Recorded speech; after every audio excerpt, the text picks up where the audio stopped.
A paz de Cristo, queridos irmãos e irmãs. Você já se perguntou por que, mesmo seguindo fielmente a Deus, as dificuldades continuam batendo à sua porta? Por que, apesar de suas orações sinceras, os problemas parecem se multiplicar em vez de desaparecer? Se você está passando por um momento em que tudo parece dar errado, saiba que não está sozinho nessa jornada. Nosso versículo de hoje é Salmos 34:19, que nos diz: Muitas são as aflições do justo, mas o Senhor o livra de todas elas. Que promessa poderosa em meio às tempestades da vida! Como Charles Spurgeon sabiamente ensinou, quando não podemos traçar a mão de Deus, devemos confiar no coração de Deus. Esta verdade profunda nos lembra que, mesmo quando não compreendemos os caminhos de Deus, podemos confiar em seu caráter imutável e em seu amor por nós. Hoje, vamos explorar juntos como podemos manter nossa confiança em Deus quando tudo parece desmoronar ao nosso redor. Como podemos, assim como Davi, autor deste salmo, encontrar força para declarar a bondade de Deus mesmo em meio às aflições. Sabe, queridos, uma das maiores armadilhas em nossa caminhada cristã é acreditar que uma vida de fé significa uma vida sem problemas. O próprio versículo que estamos meditando hoje começa reconhecendo uma verdade incontestável. Muitas são as aflições do justo. Observe que o texto não diz poucas ou ocasionais, mas muitas. Esta é uma realidade que muitas vezes nos surpreende. Pensamos: se estou seguindo a Deus, por que estou sofrendo? Se sou justo, por que enfrento tantas dificuldades? A resposta está no próprio plano divino para nosso crescimento e maturidade espiritual. Considere a história de Noemi no livro de Ruth. Esta mulher piedosa perdeu seu marido e seus 2 filhos em terra estrangeira, ficando completamente desamparada. Sua dor foi tão profunda que ela pediu para ser chamada de Mara, que significa amarga, dizendo: O Todo-Poderoso me tratou com muita amargura. Em um curto período, tudo em sua vida desmoronou.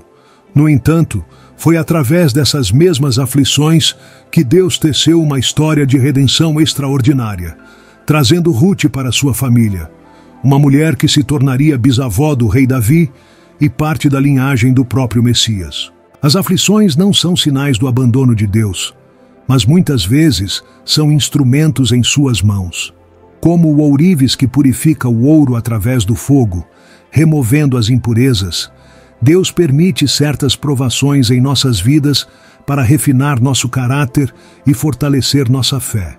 Spurgeon, que enfrentou inúmeras dificuldades em sua própria vida, incluindo depressão severa e problemas de saúde crônicos, disse: Não tenho dúvida de que as aflições são o melhor presente que o céu contém para nós.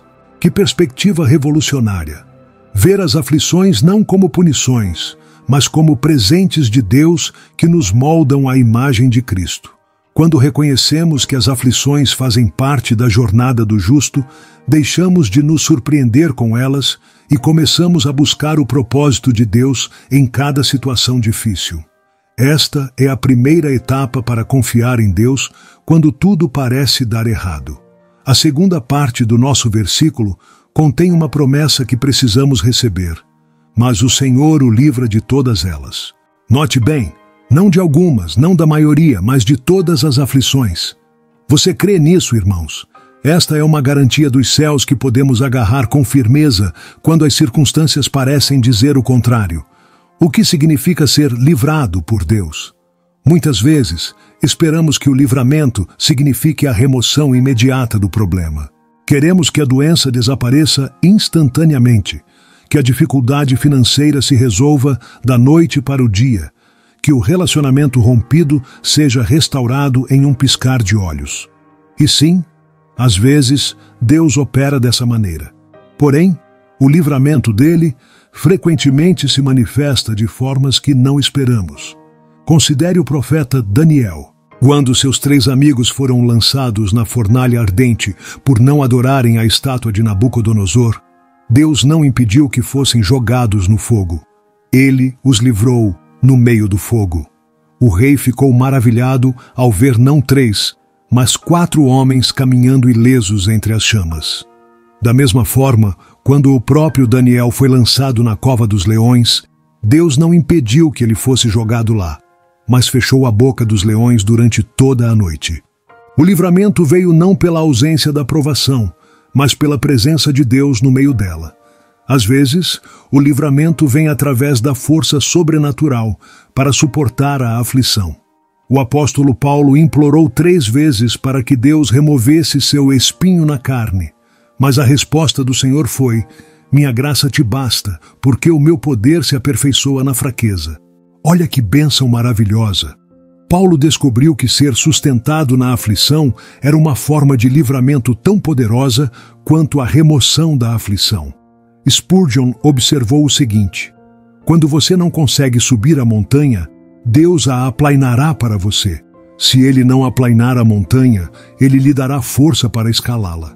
Se ele não lhe der força para escalá-la, ele o carregará em seus braços. Esta é a versatilidade do livramento que vem dele. Deus sempre tem um caminho, mesmo quando não conseguimos enxergá-lo naquele momento. A promessa de livramento não é apenas para o futuro distante, mas para cada aflição que enfrentamos. Podemos confiar que, de uma forma ou de outra, Deus cumprirá sua palavra. Ele é fiel, mesmo quando tudo parece dar errado na nossa vida. Queridos, como podemos então cultivar uma confiança inabalável em Deus quando tudo parece desmoronar ao nosso redor? Como podemos viver a realidade deste versículo em meio às tempestades da vida? Vamos lá. Primeiro, precisamos fortalecer a nossa fé na palavra de Deus, não em nossas circunstâncias.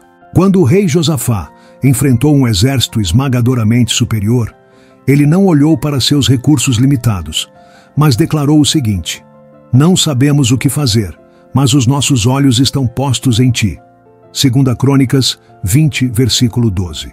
Esta é a essência da confiança bíblica, manter nossos olhos fixos em Deus quando não temos respostas. A fé inabalável se desenvolve através da lembrança constante dos livramentos passados. Davi, antes de enfrentar Golias, recordou como Deus o havia livrado das garras do leão e do urso. Esta memória espiritual fortaleceu sua confiança para o desafio presente. Da mesma forma, precisamos criar nosso próprio memorial de pedras, como os israelitas fizeram ao atravessar o Jordão, para nos lembrar das vezes em que Deus nos livrou no passado. Outra prática essencial é a gratidão antecipada. Observe como Paulo e Silas, mesmo presos e açoitados injustamente, cantavam louvores a Deus à meia-noite. Eles não esperaram o livramento para começar a agradecer. Sua gratidão precedeu o milagre. Quando agradecemos a Deus antecipadamente pelo livramento que ainda não vemos, demonstramos uma confiança profunda em suas promessas. Spurgeon nos ensina uma lição importante. A fé não opera por vista ou sentimento. Ela vive sobre a palavra de Deus. E quando a palavra de Deus promete, a fé descansa, mesmo quando a providência parece contradizer a promessa. Esta é a fé que move montanhas, a que se agarra à promessa de Deus, mesmo quando todas as evidências parecem apontar na direção oposta. Precisamos também cultivar uma comunidade de fé ao nosso redor. Quando Moisés estava cansado durante a batalha contra os amalequitas, Arão e Hur sustentaram seus braços. Da mesma forma, precisamos de irmãos e irmãs que sustentem nossa fé quando estamos fracos, que nos lembrem das promessas de Deus quando nossa visão está embaçada pelas lágrimas. Por fim, a confiança inabalável vem de uma intimidade diária com Deus. Não é algo que desenvolvemos apenas nas crises, mas uma relação que cultivamos constantemente, de forma diária. Como o salmista que declarou: ainda que eu ande pelo vale da sombra da morte, não temerei mal algum, porque tu estás comigo. Salmo 23, versículo 4. Note que a confiança não vem da ausência do vale, mas da presença de Deus no vale. Queridos irmãos e irmãs, as aflições virão. Isso é uma certeza na vida do justo. Mas igualmente certa é a promessa de que o Senhor nos livrará de todas elas. Você crê nessa verdade? Talvez não da maneira que esperamos ou no tempo que desejamos, mas Ele é fiel à sua palavra. Quando tudo parece dar errado, lembre-se, você não está sozinho. O mesmo Deus que caminhou com Davi, com Daniel, com Noemi e com incontáveis fiéis ao longo da história, caminha com você hoje. Suas aflições não são sinais do abandono de Deus, mas oportunidades para experimentar seu livramento de maneiras que você jamais imaginaria.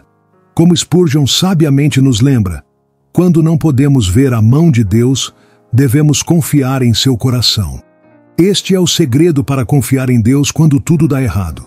Saber que, por trás de cada provação, está um Pai amoroso trabalhando todas as coisas para o nosso bem. Agora, queridos, feche seus olhos onde você estiver, no trabalho, em casa, na rua, na academia, não importa onde. Vamos nos conectar com Deus através da oração. Vamos mover os céus e clamar por respostas e agradecer ao Senhor por tudo que Ele tem nos dado. Oremos. Pai amoroso, agradecemos pela Tua palavra que nos fortalece e nos consola. Obrigado porque mesmo em meio às aflições, Tu estás conosco e prometes nos livrar de todas elas. Ajuda-nos a desenvolver uma fé inabalável, que não dependa das circunstâncias, mas que esteja firmemente ancorada em Tuas promessas. Quando tudo parecer dar errado, lembra-nos de olhar para Ti, a fonte de nossa esperança e força. Dá-nos a graça para confiar no Teu coração quando não conseguimos enxergar a Tua mão. Em nome de Jesus. Amém. Amém, queridos. Se você sentiu que essa palavra tocou seu coração, curta, compartilhe com quem precisa ouvir e inscreva-se no canal para continuar recebendo mensagens de fé e sabedoria que vamos trazer aqui no canal. Deixe também seu comentário abaixo, contando como Deus já o livrou de aflições em sua vida. Seu testemunho pode fortalecer a fé de muitos irmãos e irmãs. Gostaria muito de ouvir você. Antes de nos despedirmos, não deixe de conferir o nosso vídeo anterior, onde falamos sobre como lidar com a ansiedade que nos impede de ouvir a voz de Deus. Tenho certeza de que essa mensagem vai trazer um alívio profundo para o seu coração. E no próximo vídeo, vamos explorar algo ainda mais transformador. Será que a sua forma de orar está alinhada com a vontade de Deus? Ou será que você está apenas perdendo tempo? Não perca essa reflexão poderosa. Até o nosso próximo devocional e que Deus continue te abençoando. Graça e paz.